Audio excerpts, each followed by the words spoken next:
اعوذ باللہ من الشیطان الرجیم بسم اللہ الرحمن الرحیم الصلاۃ والسلام علیک یا سیدی یا رسول اللہ الصلاۃ والسلام علیک یا سیدی یا حبیب اللہ۔ حاجت کے لیے ایک تحفہ، یہ بہت مشہور وظیفہ ہے مگر اس کی کرامتوں سے عوام ناواقف ہے۔ صرف عاملین اس کی برکات سے واقف ہیں۔ قضائے حاجات کے لیے اس کے پڑھنے کی ترکیب بھی سینہ بسینہ چلی آ رہی ہے۔ غرض یہ کہ ہر ایک مشکل میں کام آتا ہے۔ اس کے پڑھنے کی ترکیب یہ ہے کہ ہر روز نماز عشاء کے بعد 2 رکعت نماز نفل برائے قضائے حاجت پڑھے۔ اس کے بعد اگر حاجت دینی ہو تو قبلہ رخ کھڑا ہو، اور اگر دنیاوی حاجت ہو مثلا حصول دولت یا ادائے قرض، حصول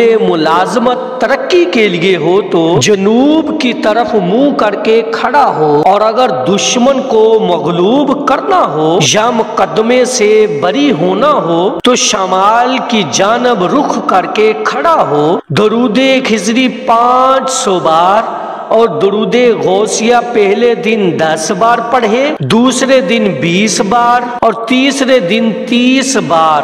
غرض جب تک حاجت پوری نہ ہو صرف 10 بار درود غوثیہ بڑھاتا رہے۔ مایوسی اور ناکامی کا خیال بھی نہ آنے پائے، بس عمل کے فیوز و برکات کی بارش میں خود کو نہاتا ہوا تصور کرے۔ ایک بزرگ رحمت اللہ علیہ کا فرمان ہے کہ ایام 20 میں 3 روزے رکھے اور رات بعد نماز عشاء 2 رکعت نماز نفل پڑھے، اور محبت کے ساتھ سید عالم صلی اللہ علیہ وآلہ وسلم میں ڈوب کر نہایت ہی خشوع اور خضوع کے ساتھ 1000 بار درود خضری پڑھے۔ اگر پہلے ہی روز کام ہو جائے تو بھی 3 روز پڑھنا چاہیے، اور ہر روز روزہ بھی رکھے۔ حاجت پوری ہو جانے کے بعد درود خضری اللہ عز و جل کے شکر ادا کرنے کی نیت سے پڑھے،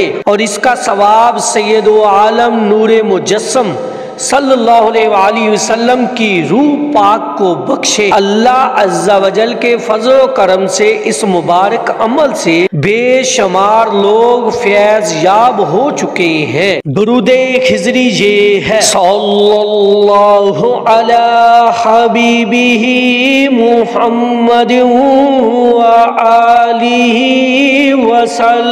وسلم، اور اس کے بعد درود غوثیہ یہ ہے: اللہم صلی علی سیدنا و مولانا محمد مدین الجود والکرم وآلہ وبارک وسلم۔